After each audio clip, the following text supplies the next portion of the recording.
So good morning, good afternoon, and good evening. Welcome to the Global Chamber Young Global Leaders September edition, Communication and Culture, who will be out. We will have our keynote speaker, Victoria Reynoldson, sharing more about communication and culture. And we also have Alma joining us from Roehampton University to share more about her story. My name is Katie Keith, and I'm the Executive Director for the Global Chamber here in London, and we are absolutely delighted to be hosting this month's session. And actually, the journey of young global leaders within the Global Chamber is really spurred from bringing different topics to young global leaders under the age of 35 who are developing in their career to learn more about leadership, culture, financial accuracy, AI, and everything to do with business, and in particular, global business. And today's topic will not disappoint you.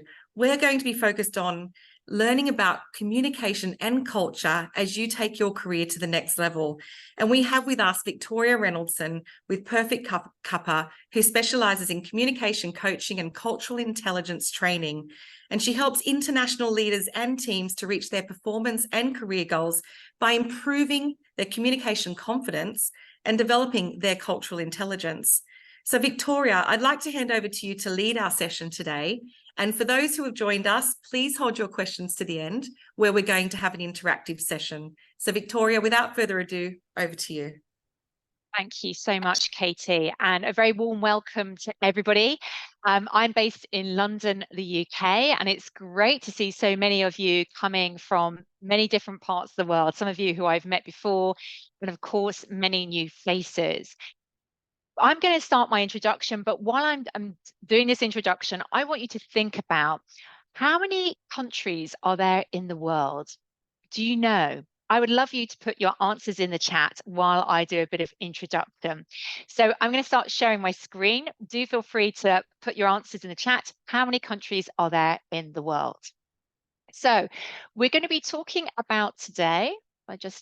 Sorry, just give me a second. Okay. The cross-cultural communication for developing your global career. So whether you are somebody here and you are studying still, whether you are postgrad, whether you are maybe studying an MBA, or perhaps you're already early to mid-career, this topic is vitally important for you because communication is critical, whatever you are doing. So when you go for job interviews, the way you communicate will land you the job. When you start your new role, when you are in meetings internally or externally with customers and partners, your communication matters. The way that you present, you pitch, you network, all of these are influenced by your communication. So communication matters greatly at all stages of your career, no matter what you're doing. So this is why this topic is so important. And of course, we are really interested in this global context because we have the opportunity to grow careers globally. So I'm going to have a little look in the chat. How many countries are there around the world? Let's have a look. I've got some hellos. Somebody was searching it up. At least you're honest. Actually, I was Googling as well. The answer I found was 195. So imagine that. 195 countries. You don't have the opportunity to grow your career in just one place. You have that opportunity times 195. And that's why I know you're here, because you see the advantage of international opportunities, of your global network, which is absolutely amplified through organizations like this, the Global Chamber. But there is a problem. Communication is all very well, but sometimes we have issues with communication. So here's another question for you. Try not to Google it. How much time is wasted due to communication issues? What I mean by this is what percentage of time is wasted? So again, I'm going to have a look in the chat. What do you think it is? Do you think it's 10% of time is wasted at work due to communication issues? 20%? Higher? What do you reckon? So again, put it into the chat. So thank you, Katie, for kicking us off. 30%. Any other thoughts? 25, 18, 35? 40? Oh, we're getting higher, aren't we? Okay, well, I'm going to come back to that question in a minute, but feel free to keep putting your answers into the chat. Now, Katie, thank you so much for introducing me. I just thought I'd give you a little bit more context and detail about me. So I am a communication and cross-cultural coach and trainer. I work with global leaders and teams literally all over the world. And what I do is helping people communicate better, connect better by understanding cultural intelligence, how to communicate with cultural intelligence. My business actually relaunched a few months ago. It's now called Culture Cuppa, and I've been running this business now for over 8 years. But this is my second career. So I started life in corporate and industry. I worked in international brand marketing, and I predominantly worked in the food industry. And that was really at that time when I worked there for 12 years, I got my insights about how communication works and sometimes how it doesn't work well. And that's where I got really interested in this idea. How does communication work? What goes on culturally? And what happens when you really get that sweet spot between communication and culture? Now, I'm also a podcast host of Cultural Communication Confidence. You can see the little picture there. So if you find today interesting and you want to continue learning and continue finding out more about these topics, please feel free. Come and listen to the podcast. I release weekly episodes. And actually, Katie, I think you kindly share those episodes for me as well. And I'm very proud to say it's a top ranking podcast. I hit the top 10 in the careers chart in Apple in the UK. So I'm really proud of that podcast. So that's a bit more about me. Now let's come to these challenges. I'm going to come back to the chat and see what percentages everybody got to. So I can see the majority of people thought it was around 30%, 40%. Oh, Dana, thank you for your comment. Congratulations on the podcast. Thank you for that. Okay, well, I'm going to reveal to you now the statistic, which is actually highly worrying, is that 68% of people say they've wasted time at work due to communication issues. 68%. That is an enormous number. As you can imagine, that must be causing all sorts of problems at work, from wasted time in meetings, wasted energy, frustrations, people being really annoyed with each other because people are not understanding each other. And just think about the delays to projects, delays to actually delivering projects that deliver business, sales, profit. So this has real tangible benefits. We're not just talking about soft skills here. We're talking about a skill that makes the difference between business success and business failure.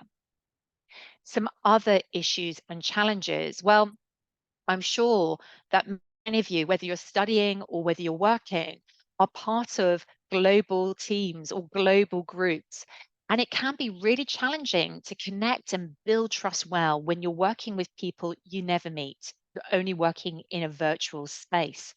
So to be able to do that well, to understand what goes on from a communication point of view and a cultural point of view, if you can do this, you can be really successful.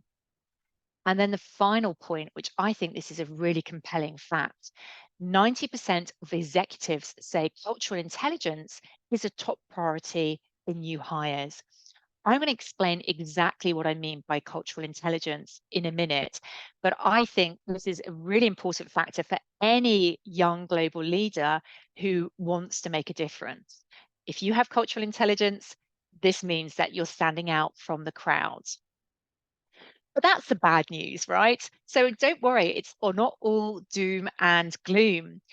And I want to talk about how communication skills can be your differentiator.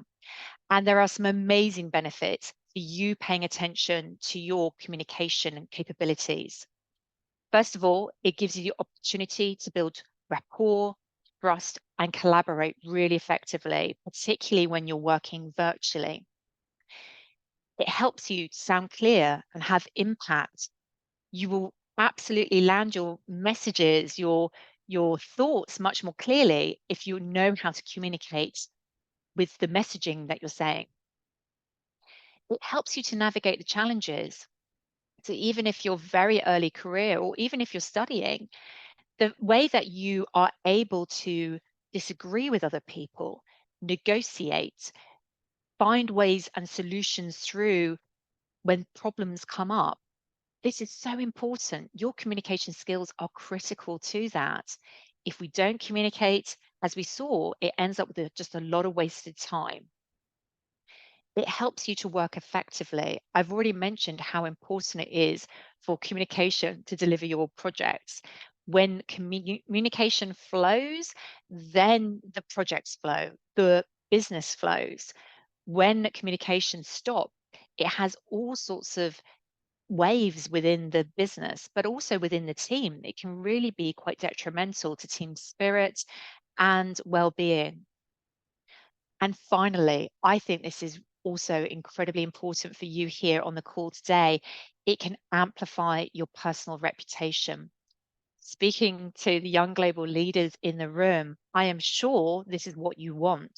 I'm sure you are here because you are ambitious, you want to achieve great things in your career globally.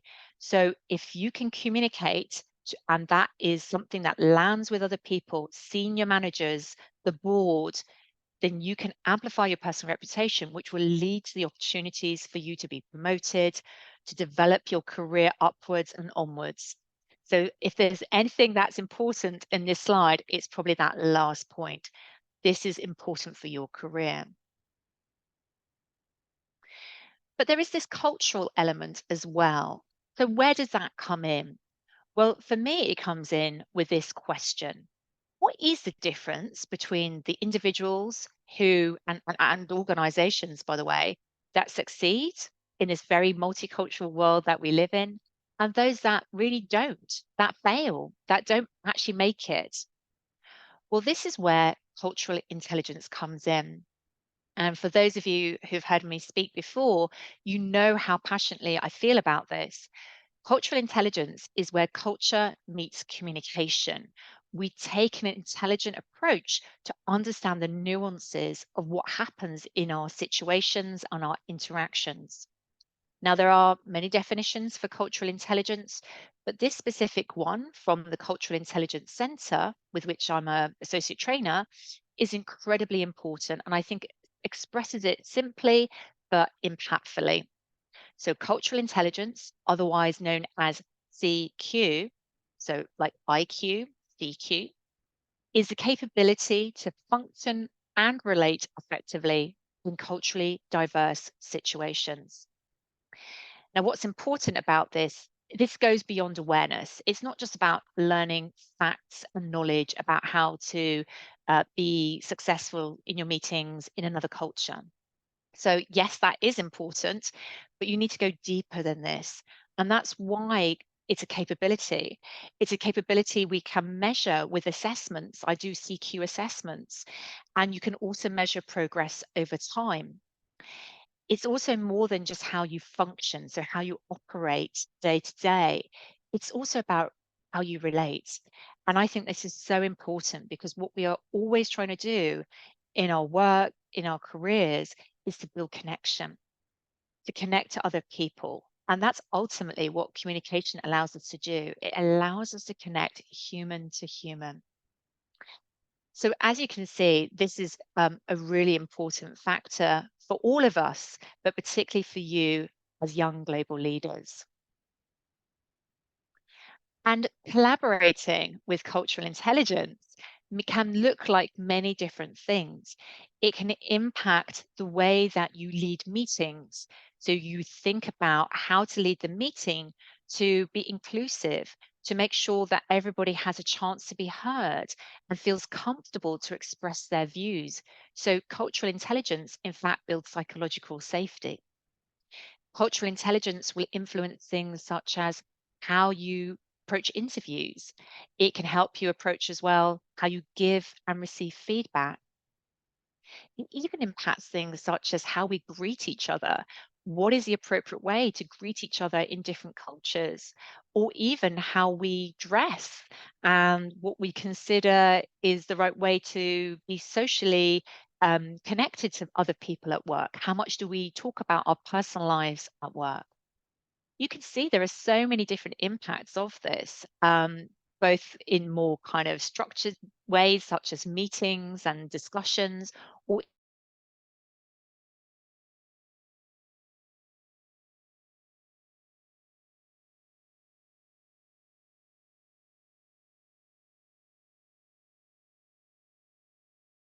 even in some of the around this.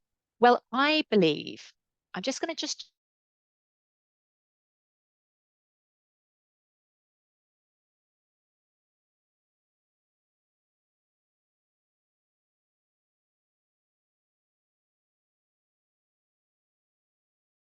check in. I'm just take a quick look in the chat. See, can just somebody give me a yes that you can hear me still?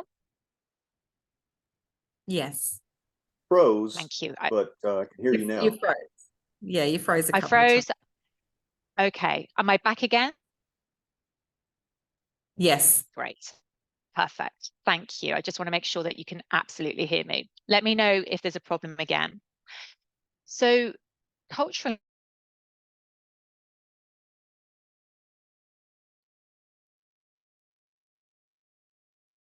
You're frozen again, Victoria. intelligence. So am I still glitching a bit? You are glitching a little bit and we've lost your presentation. Okay, Katie, if I just switch my Wi-Fi network, I'm just going to turn my off and then I just want to make stay. So let's talk about now how you can develop your cultural intelligence capabilities. Well, there are 4 key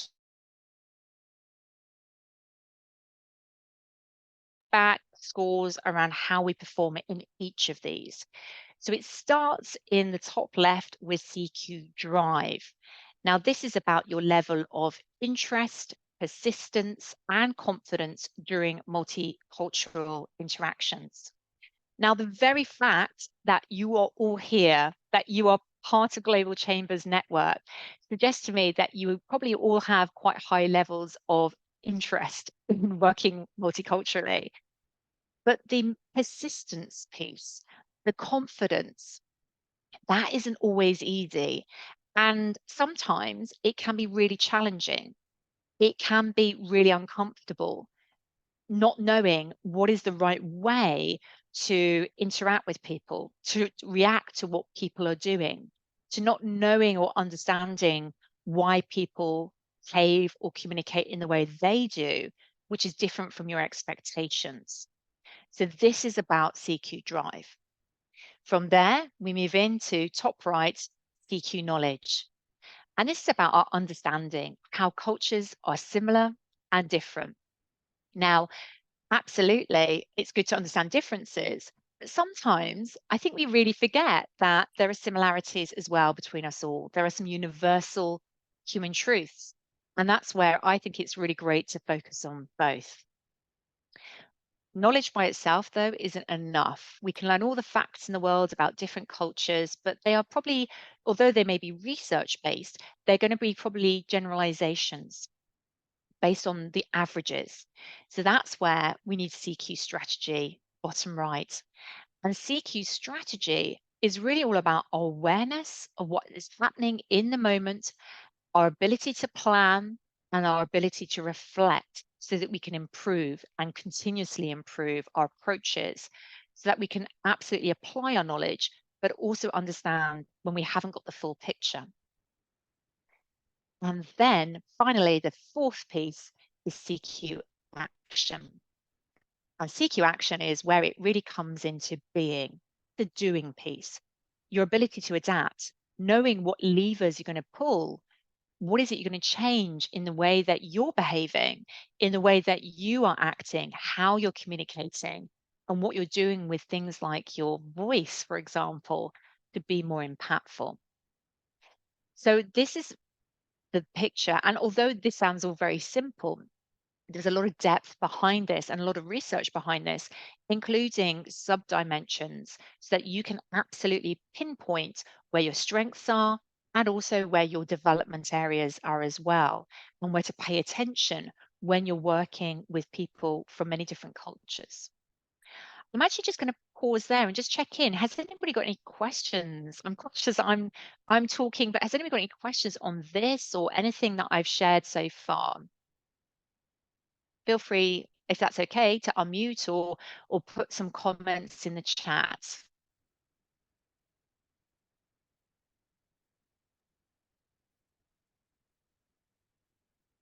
I have a question, Victoria, actually. Oh, okay. Just a quick one on this, because this is quite, because I participated in your assessment, and I think for me, I know a little bit more about it. But I think so some of the things for me is around the awareness piece was really interesting.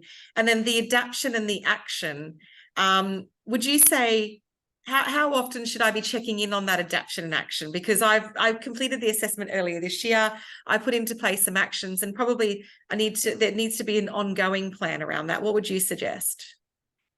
That's a really great question, Katie. So what we always do when we do a CQ assessment is ask the individual to do some level of action planning. And usually that is to do that immediately after the assessment, to understand what they want to focus on in the next month after they've done the assessment and in the following month. But you're absolutely right. It's a journey and it's an ongoing process. So what I would say is that, you want to keep this live. You want to always be thinking about this, particularly if you're starting a new job or you're working with people from cultures you're not maybe so familiar with. You might also do sort of once every 6 to 12 months a check-in and even measure your progress on cultural intelligence and do a repeat assessment so you can do a before and after picture. So there are different ways that you can use it. But for me, this isn't just a tick box or a switch where you do it once and then, yeah, done. I'm now culturally intelligent. It is a process and it's a journey. And even for myself as a trainer of this, I'm constantly learning about new ways, adapting, thinking about how do I improve myself? Because at the end of the day, each interaction I have with different groups, different people helps me learn something more. So thank you for that really great question. Okay, so I've mentioned you can measure cultural intelligence, and just to give you a sense, you do get a specific score. Actually, what is really important about it is that we can measure it. So we can put you into bands and say whether it's you have low CQ, moderate CQ, or high CQ against the different capabilities. And this is really helpful because even if you are somebody who you consider yourself quite global, even if you're scoring low scores, that's just a starting point. And that means there are probably some specific areas within that capability that are not coming through as strongly at the moment. So I now wanted to share some strategies, some really specific ways that you can improve your cross-cultural communication. And there are a few of these, so I'll just talk through them one by one, and you can have a think about which ones really resonate for you. So the first one which is basically networking with diverse people. I'm slightly smiling because, of course, that's the whole point of Global Chamber. But particularly as you get established in your career or in your industry, it can be very easy to get comfortable meeting the same people, networking with the same people. So sometimes we have to push ourselves to network with diverse people, both inside and outside work. So even beyond the job hunting, make sure you're keeping your networking strategies live. One of the key areas that I know recruiters and companies are really keen on is making sure that people are able to communicate and speak clearly and concisely. That is an area that I know many young leaders struggle with, particularly at the start of their career. It's a skill that isn't always taught in the education system at universities. And your ability to express yourself, express your views, the knowledge that you have, the expertise that you have will really make that difference between landing what you have to say, and for it not really landing, not being noticed. So this is so important, learning how to speak clearly and concisely. Actively learn about cultures you're working with. I think sometimes we make assumptions that, oh, this particular culture, I already know it, or this culture, yeah, it's quite close to me geographically, so I kind of know what's going on there. We have to take a stance of curiosity, actively learning, understanding that things change, cultures evolve, they're not static ideas, and there's always something new to learn. So really upping the ante and saying, okay, I'm going to constantly learn. I'm going to be in that mode of student learning ongoing. It's not kind of a one-off activity. Definitely flex your communication approach. When you are skillful at this, what that looks like is that you are able to observe how other people are in your meetings, understanding what is important to them, how they are being with their nonverbal communication, with their how they're speaking, and being able to match what you're doing to what they're doing in a way that is appropriate, that isn't mimicking, actually might be mirroring, trying to build that relationship. Connected to that is listening with your eyes. I love this phrase because, yes, we normally listen with our ears, but you will miss a whole lot if you don't actually observe what's going on as well. So, watch what other people's facial expressions look like. Look what they're doing with their hand gestures, how they're sitting or standing, how they're comfortable or uncomfortable do they look. And also notice things like silences. Silences have so much meaning in certain cultures. So sometimes it's not just what's being said, but it's what's not being said or how somebody's saying something, which will give you the clues around what do they actually mean? What do they want actually that they're not saying? Check your understanding. This is quite a big one for people, particularly for people who are early career or about to enter the workforce. One of the things that people are reluctant to do, I know, at this stage, is to put up their hands and say, I actually don't know, or I'm not sure. And actually, it's so important to clarify, to make sure that you do understand rather than just to try and work it out as you go along. So please, I would absolutely say that managers want you to check in to make sure that you do get it so that you can successfully deliver your projects, make sure that things happen. And then the final point is asking for support and flagging issues in time. Again, one of the things that managers tell me is that sometimes people who are early parts of their career are reluctant to say, I really need some help, or I don't know, or things have gone wrong. And they're trying to find a solution, but may miss the deadline as a result, or may miss delivering something very, very important that is needed. So the other piece of advice I have is communication includes communicating upwards, managing your managers, and asking for support where you need it, and flagging those issues early, particularly if it has an impact on delivery.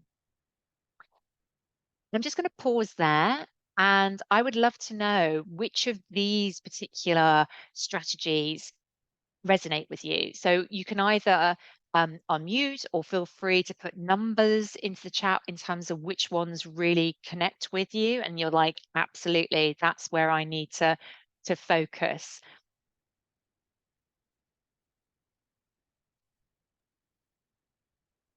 Thank you, Tret. So number 2, speaking clearly and concisely.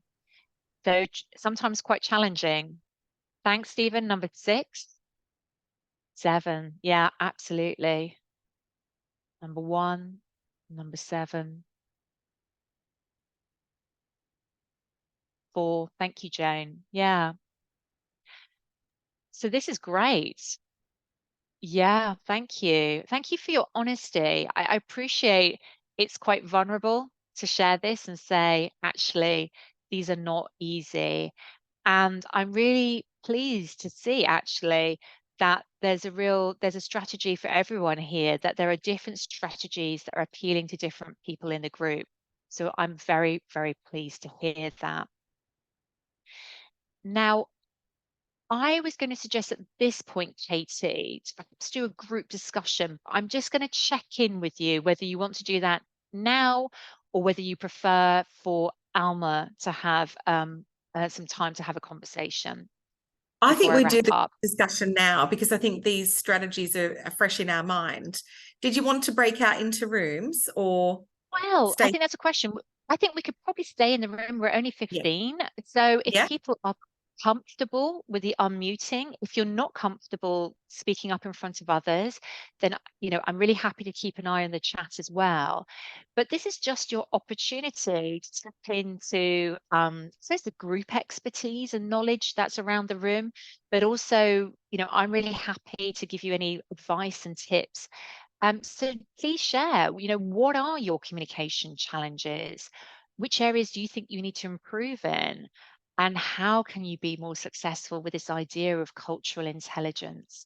I'm really curious. So probably I'm just going to actually stop sharing so I can see everybody better. And we can just keep this as like a free flow kind of conversation. So I'm really happy to do that in this way.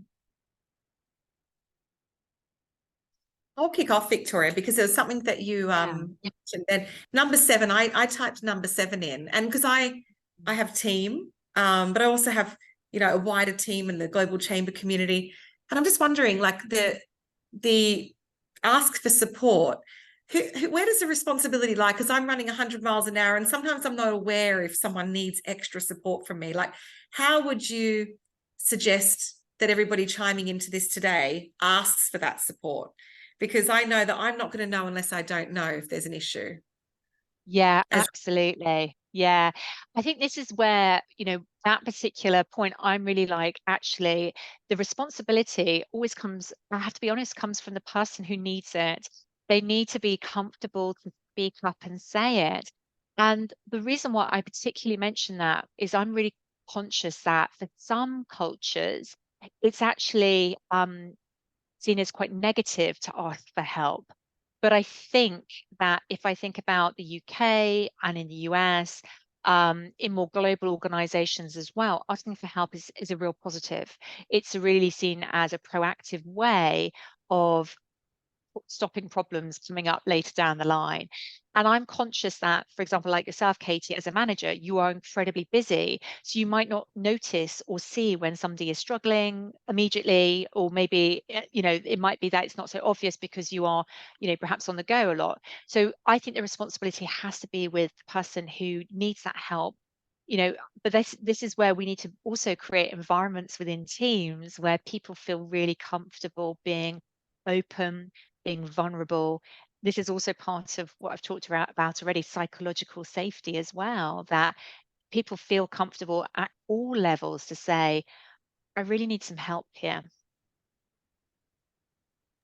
I wonder if anyone on the call's having any similar challenges that they want to share as well.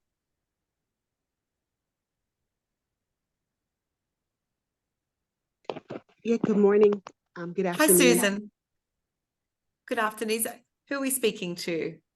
This is actually Dana in Atlanta. Oh, Dana. Hello. How are you? Good morning. I always enjoy these wonderful cultural communication because it resonates with me too. But very much like Katie, I find that sometimes because of the load of responsibility, sometimes my communication, which I consider myself effective, but to really be effective, I think somebody else has to say that you are. So my question is, how do we take in consideration personality types and temperaments in communication? Because whereas I'm certainly, um, not averse to raising my hand or asking a question, and someone else may not feel as comfortable. But how do we incorporate them who may have varied personality and communication styles so that they are comfortable? Because I Yeah. noticed that there's the same 20% of the people that's going to always comment, and there's like 80% that may chat or not say anything at all.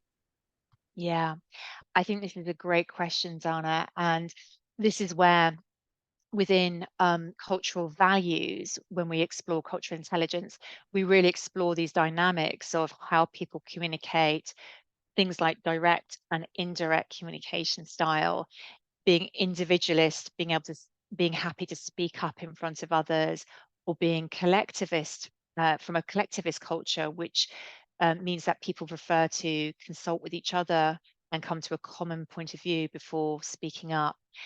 That's why what's interesting is that we often, to be inclusive, we have to really think about quite mindfully, particularly if we are a manager or a leader, about how we allow for different communication differences.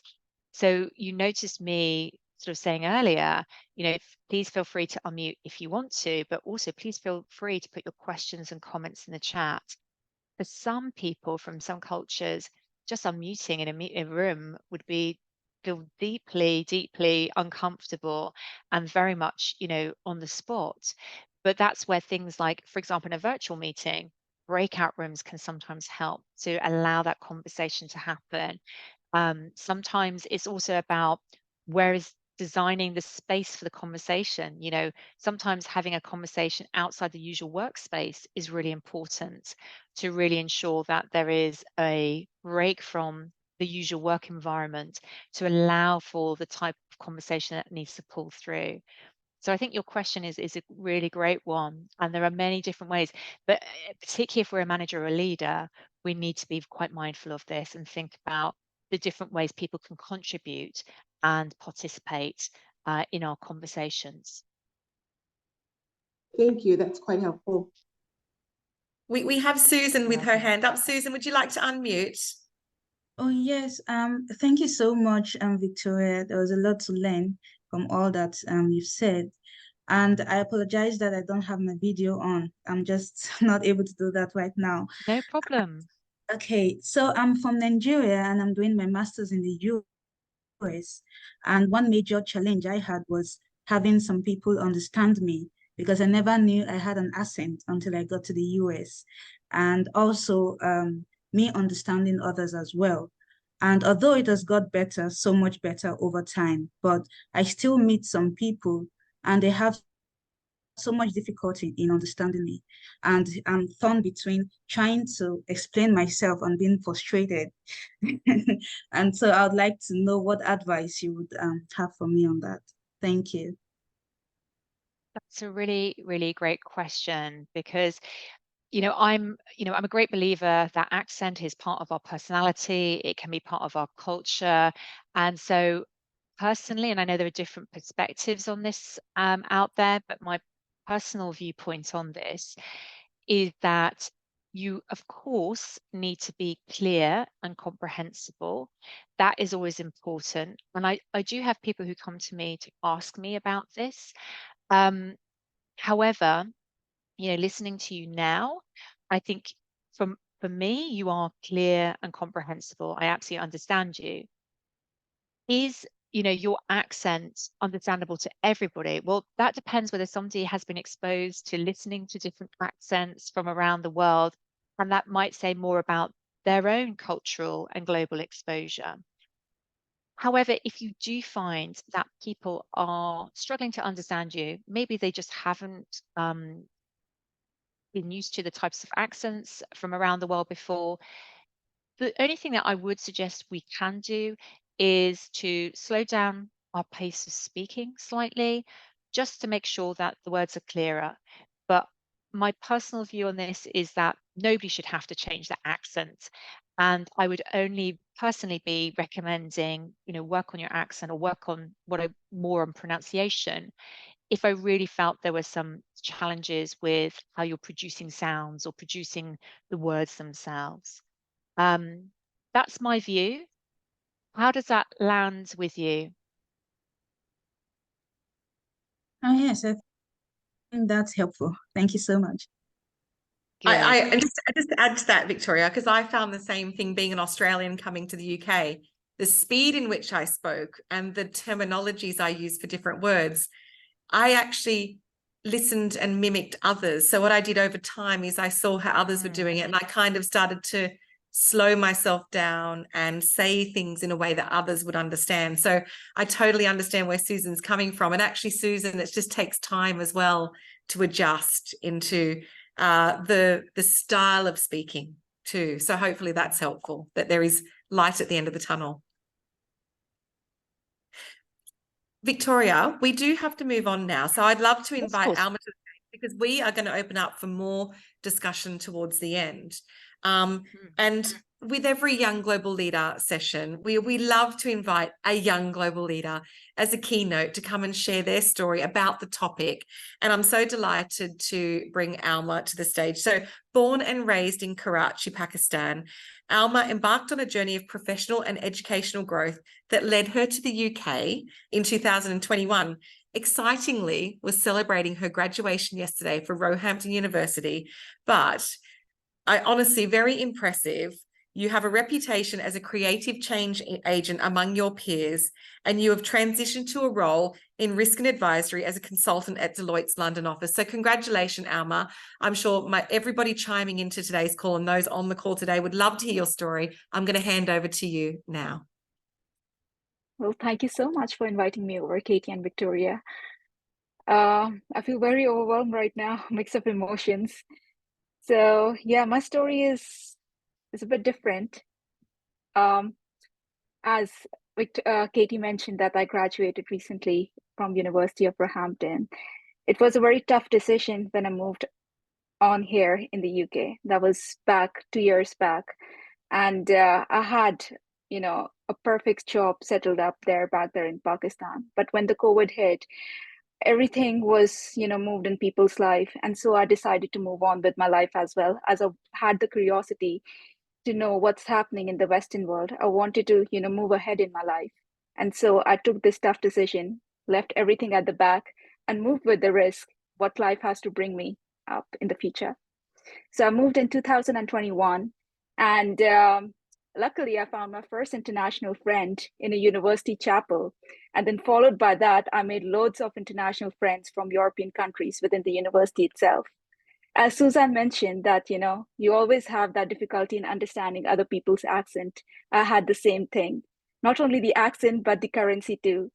So in my first 2 months, I was lucky enough to find my first part-time job in a retail shop.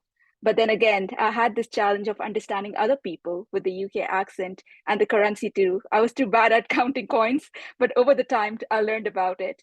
But while all those things that were happening in my life, my main goal was to work in a corporate culture, to work in a wider, bigger, and a diverse environment here in the UK and get the exposure. How does it work?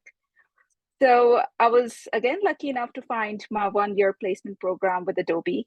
And I would say that it was a phenomenal experience for me. So I worked for 1 year as a customer success intern over there.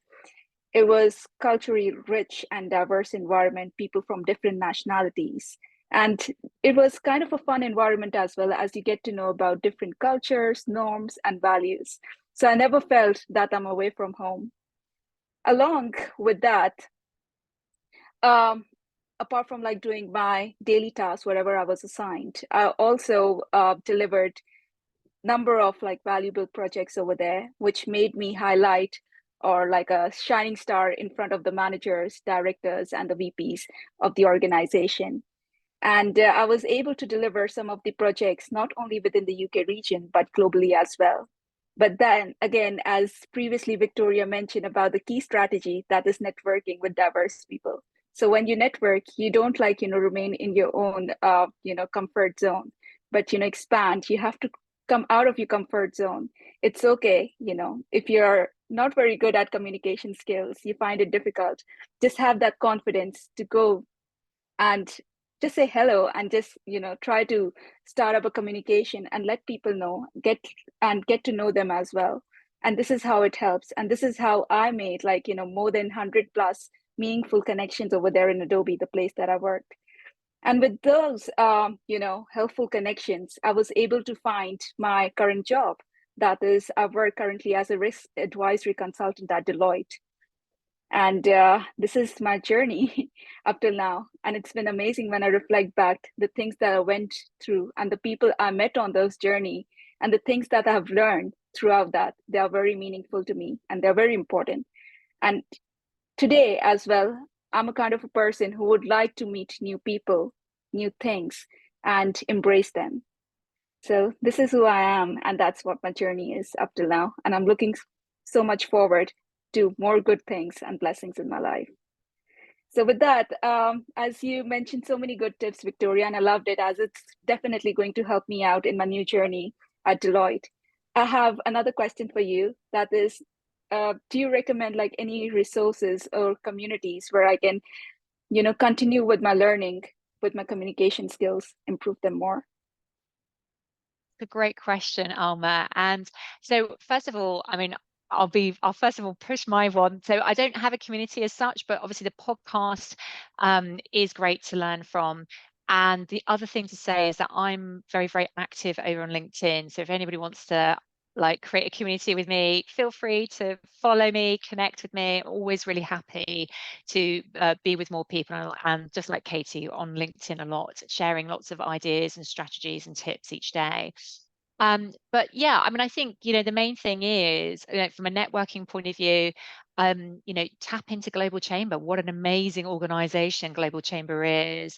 That is a community that is worthwhile exploring and learning from, provides so many different opportunities.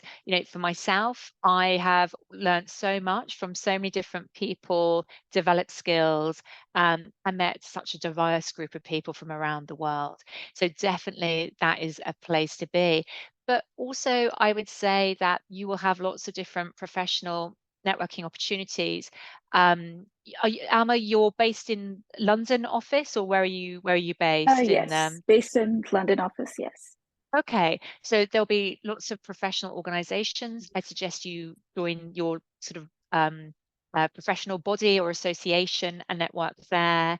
You might potentially also look at chambers of commerce, even chambers of commerce related to your country. So just different ways of kind of networking really and building up community. But specifically on communication, yeah, absolutely. Feel free to connect, follow, and listen to the podcast. I'm going to add to that, Absolutely. Alma. I'd like to add to that because one other thing that I found worked for me was when I came into the London office, and this is where it doesn't have to be London, it can be anywhere in the world. Set up your own community. Build one around you with people that you can learn from and you can foster change with. So I set up a Lean In community in my London office to bring more women together to help us communicate, all very international expats. I started to set up communities outside. I went and did a language class. I went to learn Spanish.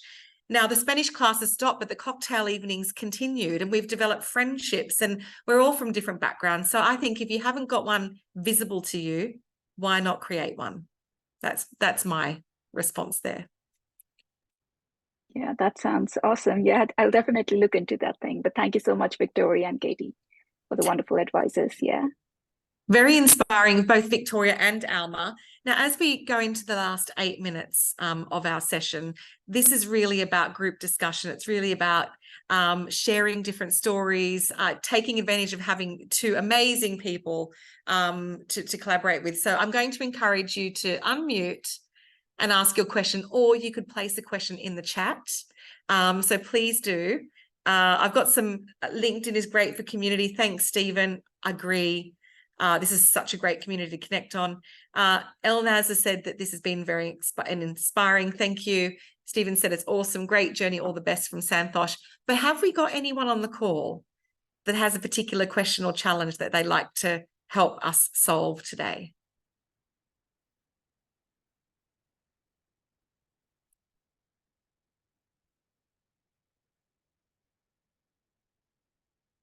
I'll give everyone a moment to unmute. You have a question. Stephen, over to you.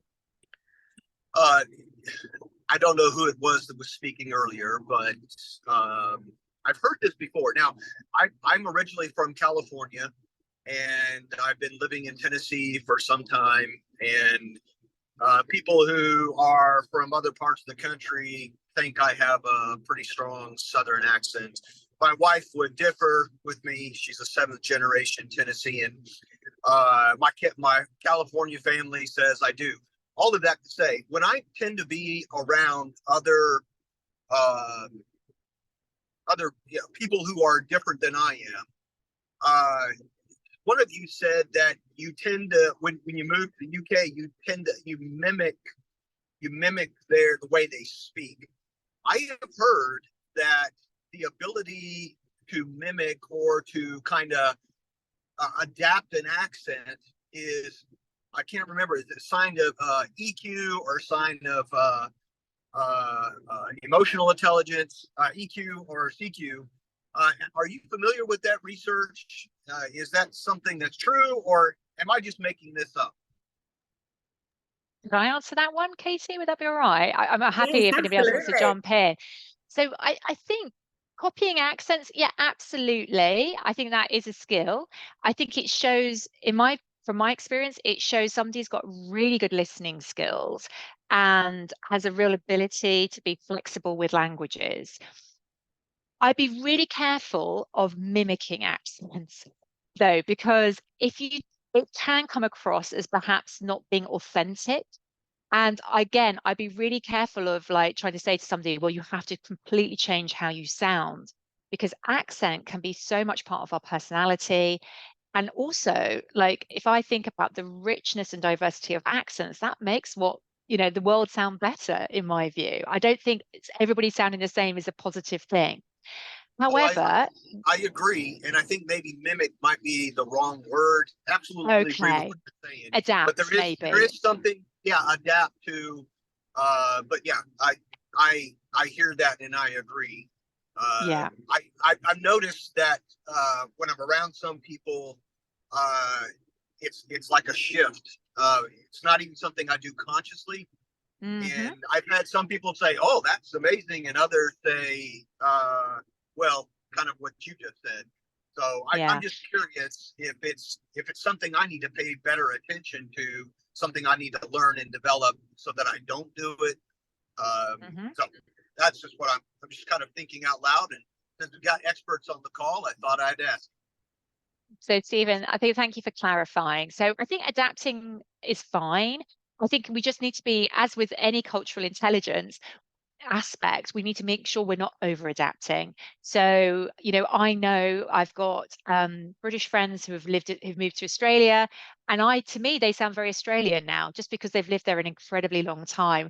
Katie, I don't know if ever you get told by your Australian friends you're now sounding a bit more British, but naturally over time, our accent does naturally adapt, and that's fine in my view. Absolutely. So, adapting is fine, just being really careful not to over adapt is my view. I agree with that, actually, because I think you need to be understood in a way, but you don't want to lose your personality and your authenticism, if that's a word. Alma, did you have any thoughts on that? Because you're experiencing this whole culture shift and communication change as well. Yeah, I think I'm too bad at adapting accents. I just just remained original what it is. So yeah, no change of accent. It's the same. Yeah. The styles, I think Yeah. it's words as well. It's about how we recognize items and things that we do that shift across cultures as well and countries. We do have a question in the chat bar though, so I'm really mindful. I'd love to get that answered. Santosh, thank you. What's that one thing you recommend to do for people who don't understand different accents in a physical meeting? Victoria, that's directed at you. Thank you. So if you're talking about yourself and you don't understand other people's accents, then I would absolutely encourage you, identify which accents are challenging for you and try and find some TV programs, some films that have those accents. Put on the subtitles to make sure you're building up your understanding and linking pronunciation with words. So that's just a really simple way of doing it.